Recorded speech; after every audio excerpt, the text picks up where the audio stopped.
Hello जय हिंद मेरे प्यारे साथियों, कैसे हैं आप सभी लोग। आशा करता हूँ कि यहाँ पे सभी लोग अच्छे होंगे, मस्त होंगे। तो आप सभी लोग का एक बार फिर से आपके अपने चैनल टारगेट विद अपनास में सभी लोग यहाँ पे बहुत ही स्वागत है।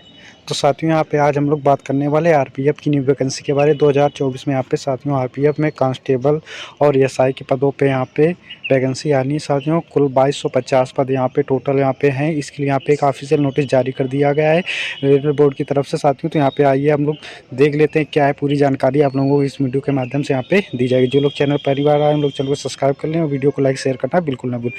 तो चलिए साथियों यहाँ पे देख लेते हैं क्या है पूरी इन्फॉर्मेशन। तो साथियों यहाँ पे आप लोग देख सकते हैं कि गवर्नमेंट ऑफ इंडिया जिसमें बताया गया है कि साथियों आप लोगों को वैकेंसी को लेकर यहाँ पे ये जो लेटर जारी किया गया है, प्रिंसिपल चीफ सिक्योरिटी कमिश्नर एब्लिक RPF all zonal railway included Kolkata metro RPSF core you, यहाँ पे ये सारी जानकारी आप लोगों के यहाँ पे दी गई है। CSCS KRCL RDS यहाँ पे देख लेते हैं कि वैकेंसी को लेकर यहाँ पे क्या बताया गया। तो साथियों आप देख सकते हैं कि यानी कि ये वैकेंसी के बारे में बताया गया है। डिटर्मिनेशन ऑफ वैकेंसीज, यानी कि इस वैकेंसी को लेकर यहाँ पे रिक्रूटमेंट ऑफ प्रोसेस, यानी कितनी वैकेंसी यहाँ पे होनी है। तो साथियों आप लोग यहाँ पे देख सकते हैं जिसमें बताया गया है कि यहाँ पे देख सकते हैं number of vacancy will be filled shall be decided to the ministry of railway to time.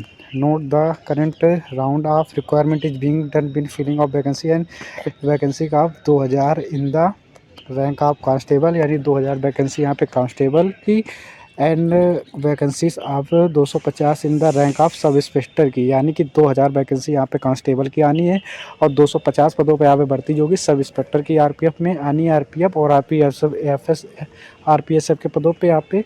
इसके बाद देख सकते हैं including government producing maintenance post based roster shall be determine wise vacancy and 10% vacancy shall be reserve of ex servicer, यानी कि इसमें से ही 10% जो वैकेंसी है वो एक्स सर्विस मैन के लिए यहाँ पे उनका जो रिजर्व किया गया। And 15% vacancy shall be reserve of women, यानी 15% इस वैकेंसी में, यानी कि टोटल 2200 जो 50 वैकेंसी यहाँ पे आप लोगों की है।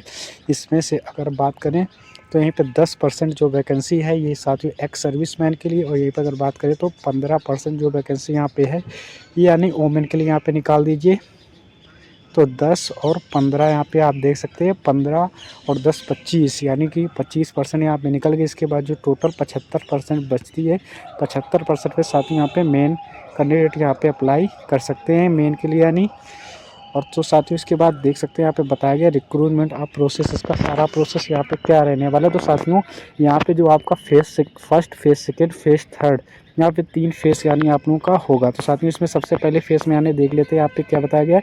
सबसे फर्स्ट फेस में आप लोगों को यहाँ पे क्या करना है, कंप्यूटर बेस्ड आपका एग्जाम होगा, CBT यानी ऑनलाइन होगा। और इसके बाद में सेकेंड फेज़ में आप लोग का फिजिकल इफिशिएंसी टेस्ट PET होगा और फिजिकल मेजरमेंट PET PMT होगा एंड टू बी कंडक्ट, यानी रेलवे बोर्ड, यानी ये जो रेलवे का बोर्ड है वही आपका यानी कि PET और PMT दोनों यानी वही करवाएगा। इसके बाद फेज़ थर्ड आपका जो डॉक्यूमेंट DV वेरिफिकेशन होता है वो भी रेलवे प्रोटेक्शन फोर्स यानी RPF ही आपका यानी यहाँ पे कराएगा। इसके बाद देख सकते हैं the document verification shall be complete after PET PMT के बाद नॉमिनेशन ऑफ नोडल ऑफिसर।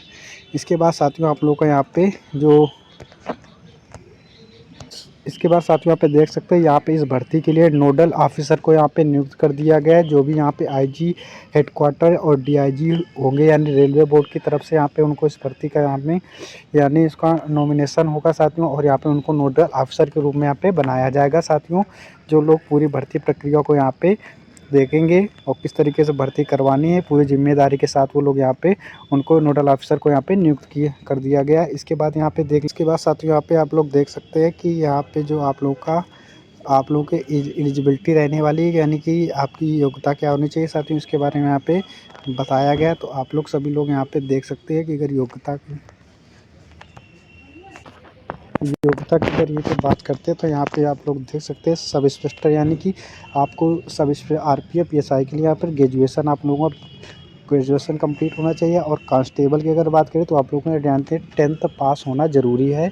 और मिनिमम जो आरपीएफ एसआई के लिए यहाँ पे एज होगी वो 20 साल होनी चाहिए और मैक्सिमम 25 साल, यानी 20 से 25 साल के एज के जो भी यहाँ पे कैंडिडेट यहाँ पे एसआई के लिए अप्लाई कर सकते हैं। और कांस्टेबल की अगर बात करें यहीं पे 18 से 25 साल, यानी 18 से 25 साल के यहाँ पे जो भी कैंडिडेट है यहाँ पे वो यहाँ पे अप्लाई कांस्टेबल के लिए अप्लाई कर सकते हैं। इसके बाद यहाँ पे आगे देख लेते हैं।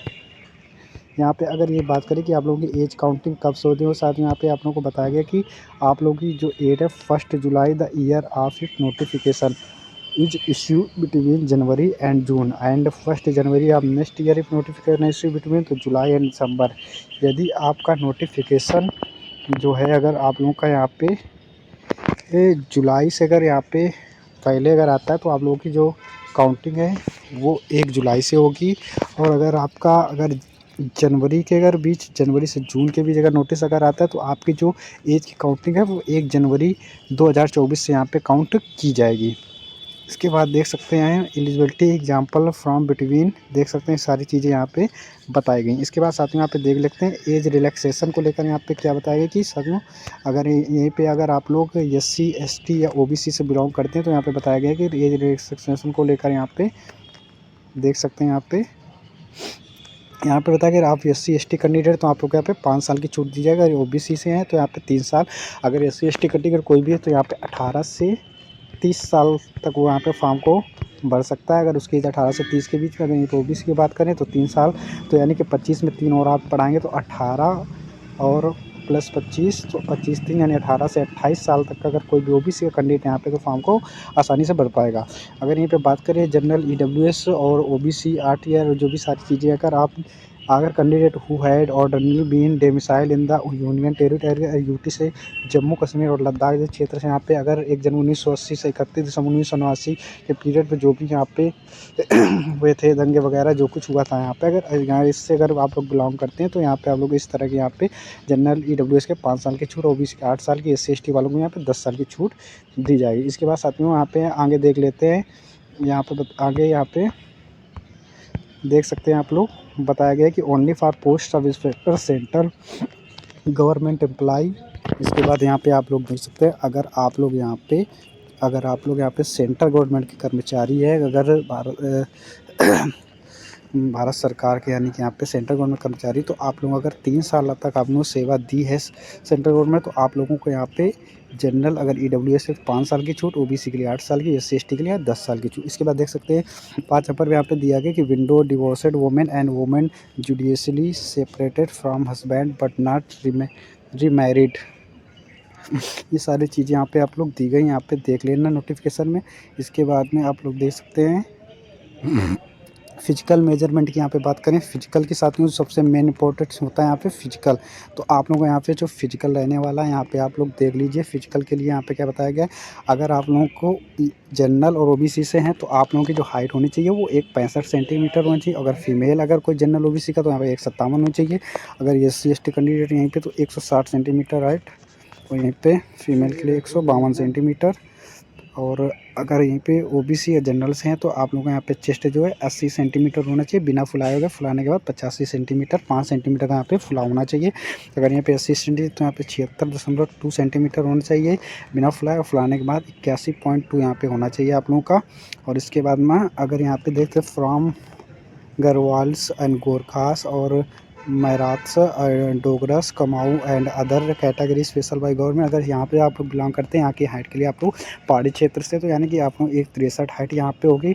और आप लोगों की फीमेल के लिए 1.55, और यहीं पे मेन के लिए अगर चेस्ट की बात करें तो 80 और 85 यहाँ पे होना चाहिए।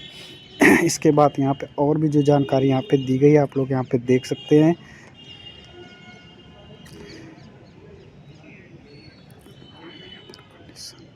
इसके बाद साथ में यहाँ पे बताया कि मोड ऑफ फिलिंग एप्लीकेशन और एंड अदर कंडीशन। यहाँ पे आप लोग देख सकते हैं यदि आप लोग यहाँ पे फॉर्म फिल कर दिया है, अगर आप लोग यहाँ पे बताया गया कि आप लोगों की अगर आपने एग्ज़ाम नहीं दिया तो आप लोग यहाँ पे फ़ीस भी जो है रिफ़ंड नहीं होता। साथ में आप लोग यहाँ पे एक जानकारी मुझे आरपीएफ रेलवे जो भी यहाँ पे वैकेंसीज कराता है, जो भी आप यहाँ पे फ़ीस लेता है यहाँ पे, वो आप लोगों की फ़ीस यहाँ पे रिफ़ंड करता है अगर आप लोग एग्ज़ाम देते हैं तो। यहाँ पे बताया गया in the event of cancellation of notified vacancy the examination fee will not be refund. अगर आप लोग एग्ज़ाम यहाँ पे कैंसिल होता है तो आप लोगों के यहाँ पे किसी exam fees will not be refund. अगर आप लोग अगर ये नोटिफाइड को जो वैकेंसी जो अगर कैंसिल हो जाती है तो फीस यहाँ पे आप लोग को रिफ़ंड नहीं होगी। इसके बाद बताया गया कि eligible process and there condition shall be cancelled.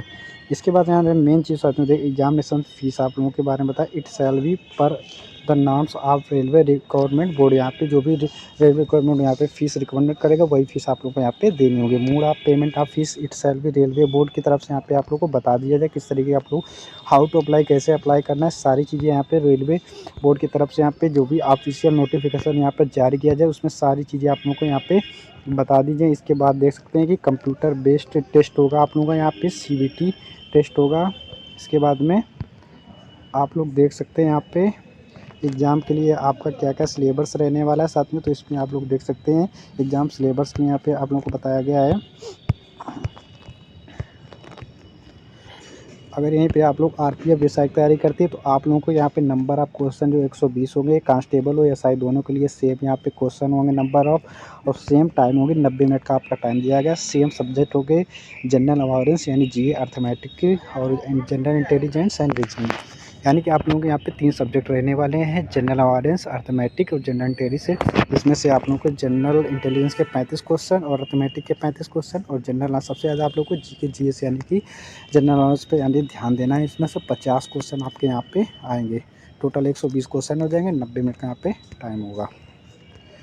इसके बाद देख सकते हैं सारा सिलेबस यहाँ पे आप लोग को जनरल नॉलेज क्या क्या चीज़ यहाँ पे पूछी जाएगी, सारी चीज़ें यहाँ पे बताई गई। तो साथियों यहाँ पे आप लोग इसको अच्छे से पढ़ लेना, समझ लेना क्या सारी चीज़ें यहाँ पे बताई गई हैं। अर्थमेटिक्स में, जनरल इंटेलिजेंस एंड रीजनिंग में क्या चीज़ यहाँ पे पूछा जाएगा, सारी चीज़ें यहाँ पे डिटेल में।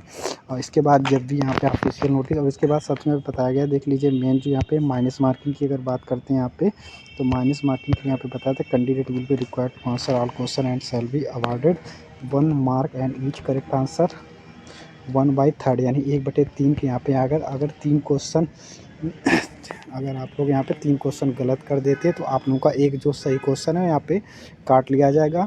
इसलिए यहाँ पे आप लोग बहुत ही सावधानी से यहाँ पे अपने पेपर को यानी एग्ज़ाम में सॉल्व करना है, बिल्कुल भी हड़बड़ाना नहीं है। इसके बाद जो finalisation of process after computer based examination, इसके बताया जैसे कि आप लोगों का CBT का फाइनली आप लोगों का रिक्वायरमेंट आपकी तरफ से रिजल्ट यहाँ पे जारी किया जाएगा। कॉल लेटर आप तुरंत इसके बाद ही आप लोगों को यहाँ पे कॉल लेटर जारी कर दिया जाएगा। PTA PMT यानी कि जैसे आप और CBT टेस्ट में अगर आप लोग क्वालिफाई होते हैं उसके बाद आप लोगों को कॉल लेटर जारी कर दिया जाएगा। PT और PMT के लिए यहाँ पे सारा प्रोसेस कुछ यहाँ पे बता दिया गया है। इसके बाद साथ में यहाँ पे देख सकते हैं PT के लिए आप लोगों को फिजिकल इंड्योरेंस यानी टेस्ट जो होता है, यानी कि इसमें क्या चीज़ आप लोग को फिजिकल रहने वाला। तो साथ में यहाँ पे आप लोग देख सकते हैं यहाँ पे मेन चीज़ यानी फिजिकल की अगर बात करते हैं यहाँ पे, अगर सब इंस्पेक्टर की यहाँ पे बात करें तो आप लोगों की सब इंस्पेक्टर के लिए यानी कि 1600 मीटर की रेस होगी जिसमें आप लोगों को 6 मिनट 30 सेकंड का यहाँ पे टाइम दिया जाएगा।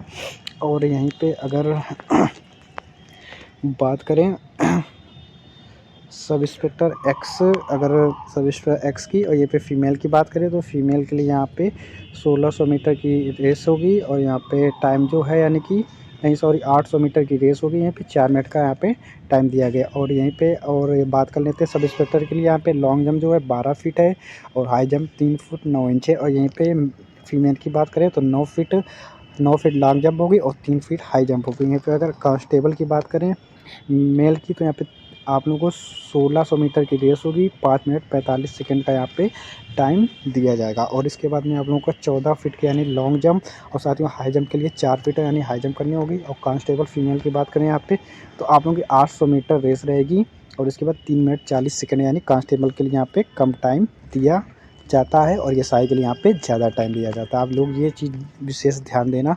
और लॉन्ग जंप अगर देखें कांस्टेबल फीमेल के लिए तो 9 फीट की यहाँ पे लॉन्ग जंप होगी, हाई जंप 3 फुट की यहाँ पे होगी। इसके बाद साथियों यहाँ पे और एक चीज़ यहाँ पे देख लेते हैं साथियों। इसके बाद में यहाँ पे एक मेन पॉइंट पे और बात कर लेते हैं यहाँ पे साथियों। अगर आप लोग यहाँ पे आप लोगों को लॉन्ग जंप और हाई जंप के लिए यहाँ पे कितने चांस दिए जाते हैं तो साथियों यहाँ पे आप लोग देख सकते हैं यहाँ पे 1600 मीटर की और 800 मीटर की जो रेस होगी